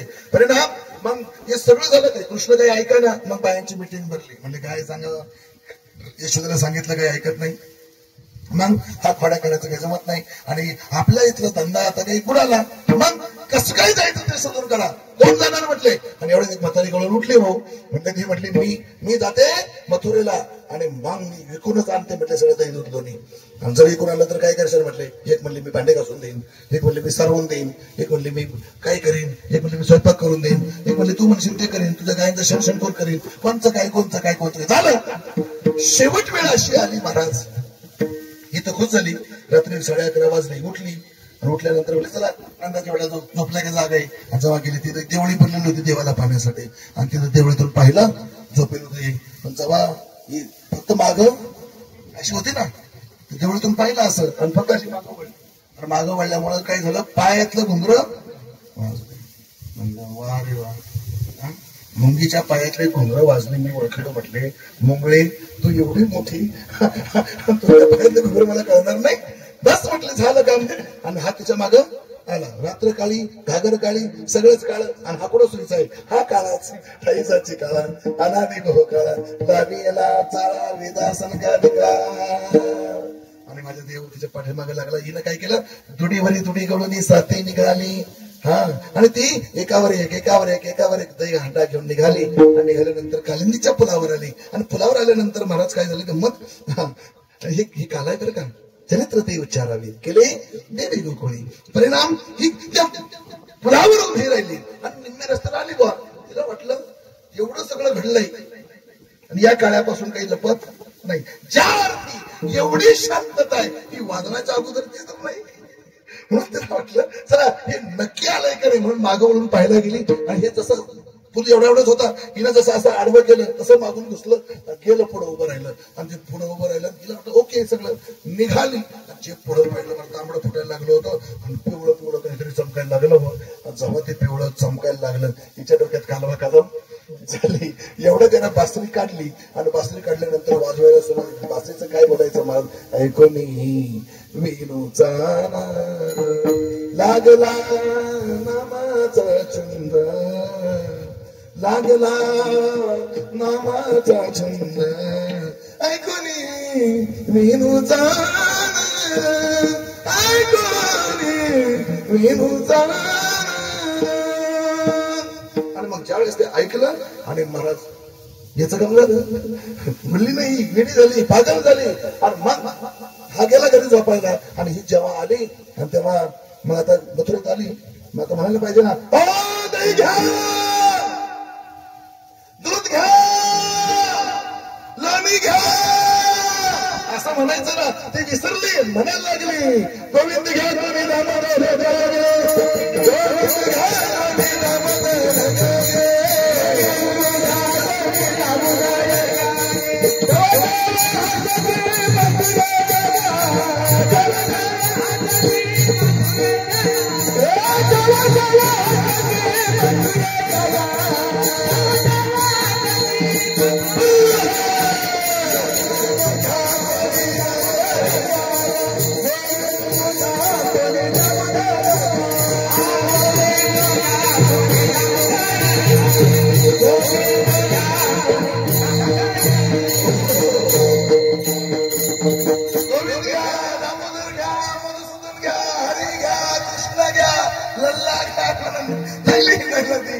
हे वरून ऐकून तिथं मथुरेच्या बाय तव असं ती मथुरेच्या आगे हे बाई हेडी झाली का काय काय झालं तुला म्हटले हो काय सांगावं म्हटले आले होते ते तुझून ऐकायला पण या सावल्याला पाहिलं आणि त्यानं काय केलं माझ्या चित्ताचं हरण केलं.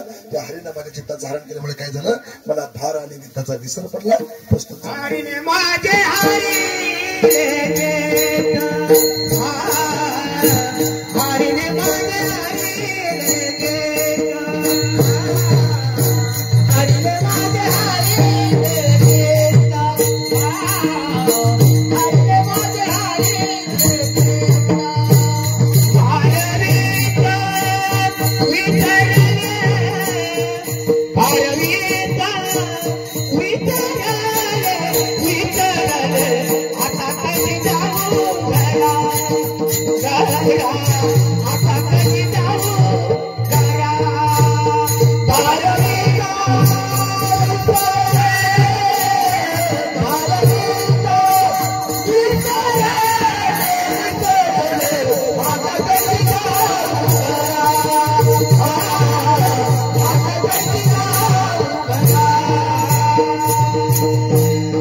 चित्ताचं हरण केलं. परिणाम भारवित्त विसरले आणि त्यामुळे काय झालं आता कैसी जाऊ घरा हा लौकिक काही पर्याय झाला नाही. मग ते म्हटले म्हणलं सोडून आणू का म्हटले अहो म्हटले ठीक आहे हरकत नाही पण काय होईल ते सांगतील असं असं झालं म्हणून. मग काय करतील घरचे लोक मला त्रास देईल सासू त्रास देईल सुनबाई त्रास देईल हा आणि काय सांगू मग मला त्रास होईल.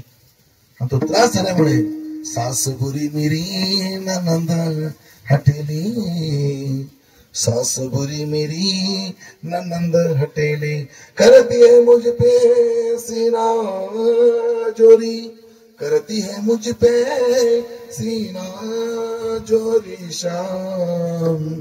म्हणजे कसं झालं माहितीये का मिस पानी के पनगटारी तो तूने मेरे मटके फोड़ी बंसुरी की धुन को सारे सुध बुध में सब बिसरा गई मनमोहन मुरली वाला मनमोहन मुरली वाला नंदा चाल नंदा चाल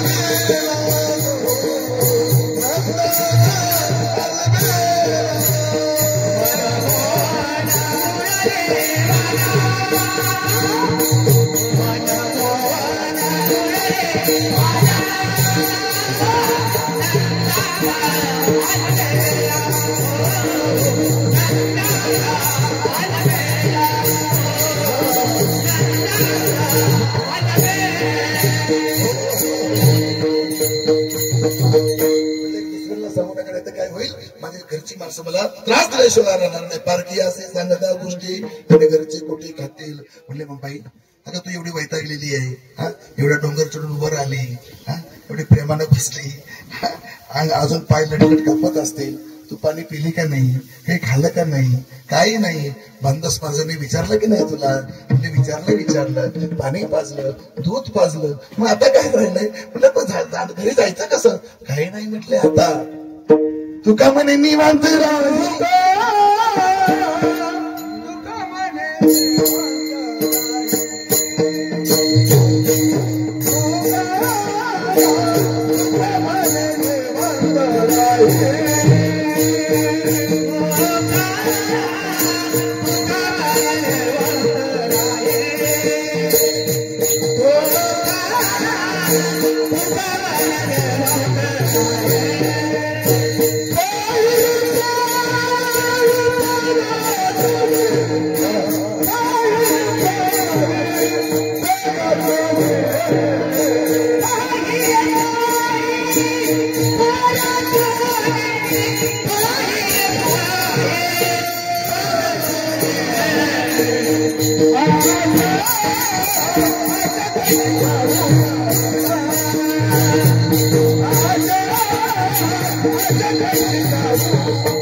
या ऑपरेटर वाल्याला येणार टाळ्या वगैरे स्वागत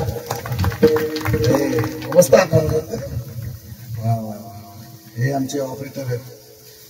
बटणं कशी दाबायचे कळायला लागलं. एवढ्या लहान वयात ते कळलंय, त्यांचा धन्यवाद. धन्यवाद. विठ्ठल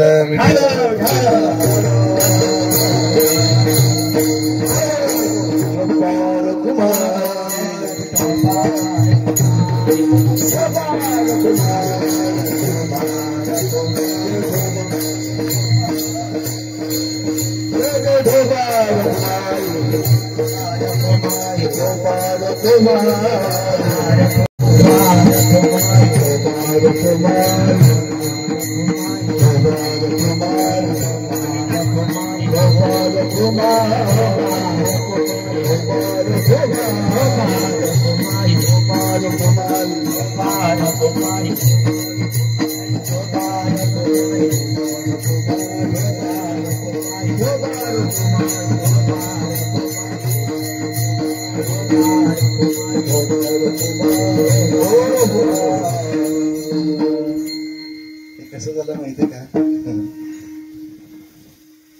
मैं तुम्हें खबर नहीं खुद से भी बेखबर हो गए, शाम की दीवानगी में दीवाने से हो गए, ना जमाने की खबर है उन्हें वो खुद से भी बेखबर हो गए, बदनामी के चलत से करो हर रंग में रंग रहे, शाम की बंसुरी ने ऐसा जादू चलाया कि जीवन मुक्त योगी भी बिगड़ गए, बिगड़ गया जोगी बिगड़ गया, बिगड़ गया जोगी बिगड़ गया, बिगड़ गया जोगी बिगड़ गया, बिगड़ गया जोगी बिगड़ गया, बिगड़ गया जोगी बिगड़ गया,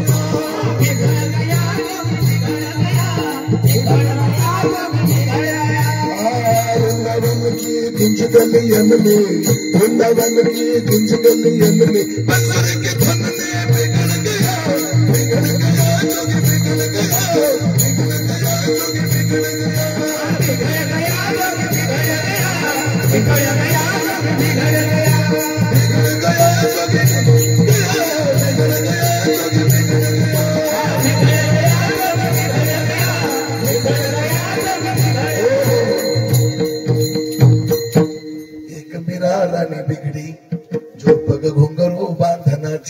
शाम की दीवानी ऐसी बिगड़ी जहर का प्याला पी गई बिगड़ गया जोगी. म्हणलं मग कृष्णा आता तू इथं थांबायचं नाही, उद्या जाईल राणा सगळे घेऊन गोदना. परिणाम म्हणले अरे तुम्ही गाया घेऊन सारे गोपाळ राहणार या. म्हणले कृष्णा या बाईची जी फजिती झाली ना तुझ्यामुळे झाली, मग आता काय करायचं तू उद्यापासून काय झालं. मग सगळे पोरं गोळा केले, सगळे वस्त्र गोळा केले. एक का निपना तो बिगड़ा जो जालंधर का चेला. गुरु के कारण ऐसा बिगड़ा, गुरु के कारण ऐसा बिगड़ा, गोपी चंद भी सुधरा बिगड़ गया जोगी. एक गोरखनाथ बिगड़ा जो मच्छंदर का टिगरा. गुरु के कारण मृदंग बजाया, नारी भीष में मृदंग बजाया, पर्वत सोने का बनाया बिगड़ गया जोगी. हे सूर्यनाथ महाराज असतील, हे मच्छिंद्रनाथ महाराज असतील, नाथपंथ असेल. हा बिघडलेला आहे महाराज. बिघडलेलाचा अर्थ काय माहितीये का, यांनी आपलं सर्वस्व देवाच्या चरणावर समर्पित केलंय. मुक्तानंद भी बिगड़ा जो महाकाली का बिगड़ा. दत्त भजन में ऐसा बिगड़ा, दत्त भजन में ऐसा बिगड़ा, राम रतन धन पाया जी बिगड़ गया जोगी. म्हणले कृष्णा आता तो वासर चढून राहिले, मग आपण थोडे खेळ खेळू. हमाम पोरा हमाम पोरा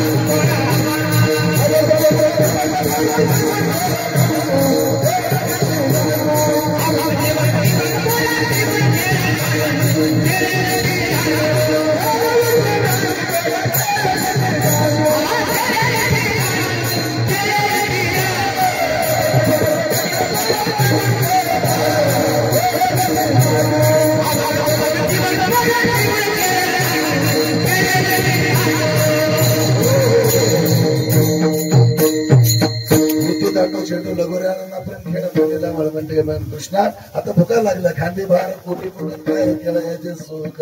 परिणाम संतांना गोळा केलं, सगळ्यांच्या शिदोर एकत्र केले आणि संतांनी तो आनंद घेतला.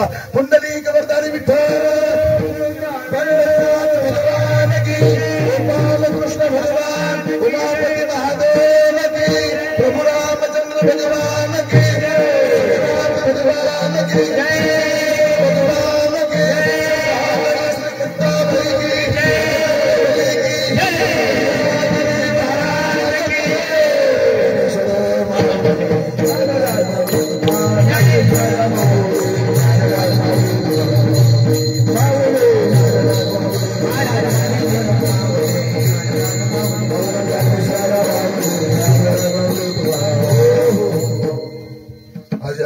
निमित्ताने महाराज समुचित आपल्या परिसरातून आलेले भक्त लोक, शाळेतून आलेले आमच्या शिक्षक सरांनी, सगळ्या त्यांचा शिक्षक वृंद, सगळा कर्मचारी वृंद, सगळे विद्यार्थी सेना, माझ्या बहिणी, माझे भाऊ, या सगळ्यांनी या ठिकाणी आपण उपस्थित राहिलात. तुमच्या सगळ्यांच्या शाळेचे धन्यवाद देतो, सगळ्या शिक्षकांचे धन्यवाद देतो. त्यांच्या टाळ्या बाजूने एकदा स्वागत करा. एवढा डोंगर वर चढून आणला लेकरांना. म्हणजे लेकर काही थकत नाही, वाढणार ते माकडे त्याला काय, पण तुम्ही थकलात की नाही, थोडा काय दम लागला ना. आणि आल्या आल्या इकडे काही कोणी कीर्तन चालू, तुम्हाला पाणी पण पाजायला वेळ नाही पडला, आम्हाला क्षमा करतो. पण देव तुमचं कल्याण करो, भलं करो, चांगलं आहे. सगळ्यांचं धन्यवाद देतो. हे आमची आलेली आंबोरे परिसरातील रणखाम, आपल्या टिग्रास मालंजा, हजरवाडी या परिसरातून आलेले, आंबोऱ्यातून आलेले सगळे मंडळी धन्यवाद. या कार्यक्रमाच्या निमित्ताने महाराज महंत नागेशगिरीजी महाराज या ठिकाणी उपस्थित आहे. नागेशगिरीजी महाराजाला इथं टाळ्या वाजवा. हरिभक्तीपरायण महंत पारानंद सरस्वती महाराज या ठिकाणी उपस्थित आहेत, त्यांना इथं टाळ्या वाजवा. महंत रामनाथपुरी महाराज, महंत गिरी महाराज मालदाडकर या ठिकाणी आहेत, त्यांचं इथं टाळ्या वाजवून स्वागत करा. हरिभक्तीपरायण लावरे महाराज या ठिकाणी आहेत, त्यांचं इथं टाळ्या वाजवून स्वागत करा. या कार्यक्रमाच्या निमित्ताने आमचे सगळे आमचे सर आले, त्या ठिकाणी बसले. आमचे सिद्धेश्वर महाराजांचे मठाधिपती श्री लक्ष्मण स्वामी महाराज या ठिकाणी, त्यांचं धन्यवाद देतो. आमचे महाराज या ठिकाणी सगळ्यांना धन्यवाद देतो. माझ्या समवेत आलेले माझे श्री हरिभक्तीपरायण महाराज नागनाथ, शहरी होते पण अशोक महाराज नामवर या ठिकाणी दोघे जण वेळात वेळ काढून तब्येत बरी नसताना पण आले. काल सलन लावून आले पण म्हणजे चला माझ्यासाठी आले वर. आता खाली गेल्यावर कोणतं सलन लावलं ते माहित नाही पण आले. आणि इकडे कालीचरण महाराजांनी त्यांची मी त्याला गंमतच घेत असतो. चांगलं आहे लहानपणी ते जाणणं खाले ना 8 दिवस ते कसं काही विसरता येईल असे आमचे कालीचरण महाराज सगळं म्हणतात. आणि मला सुद्धा या कार्यक्रमाच्या निमित्ताने ज्यांनी कॅमेऱ्यामध्ये आणलं त्यांनी एक कॅसेट काढली त्यांनी चांगलं आहे आनंद याच्यामध्ये. आम्हाला तर यातलं काही कळत नाही. मी मोठा झालो खरा यातलं मला काही कळत नाही कारण इच्छा नाही ते स्वयंभूत ज्ञान आहे.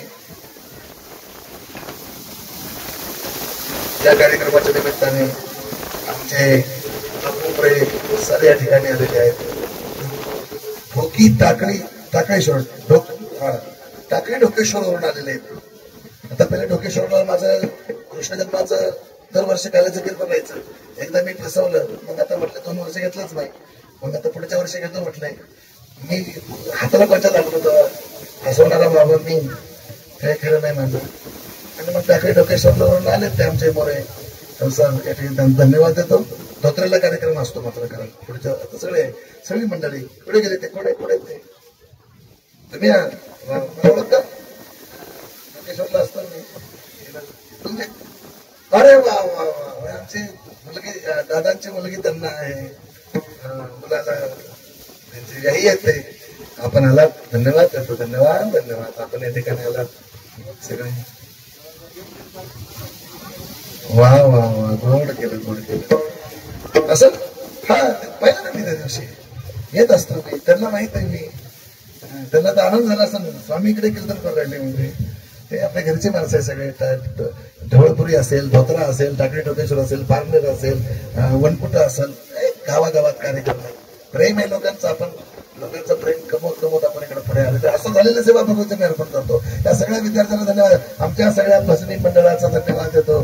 सगळ्यांनी 8 दिवस या ठिकाणी इथे उपस्थित राहून विनेकरी महाराज सगळे आमचे टाळकरी माळकरी सगळे यती बैरागी साधू संन्यासी सगळ्यांना धन्यवाद देतो.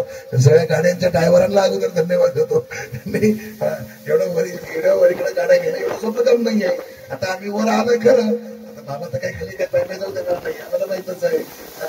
असं काही नाही कारण आपलं भाग्य चांगलं आहे. महाराज सोडून एक भाग्य चांगलं पण ते आणि ते वरूनच मला पाहिलं तिकडं बाईनं डोक्याला हात लावला ते महाराज माझा कसा इकडं पायी आला बाई काय करू आता पण मला एक कळलं माझी बाई रोज कशा चक्रा मारत असेल बघा. वा वा धन्यवाद तुमच्या पुण्याला धन्यवाद आहे. ज्ञानेश्वर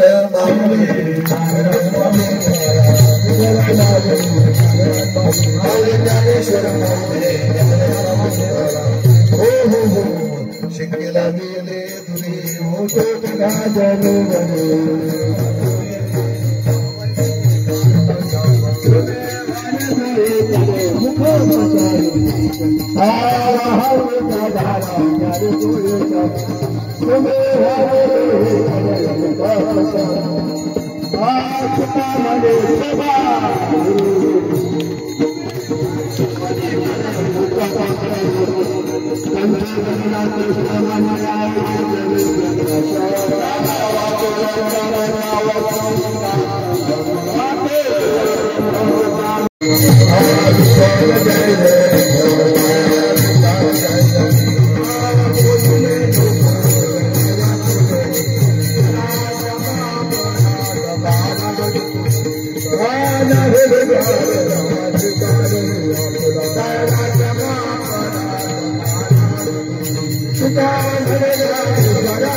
Bye.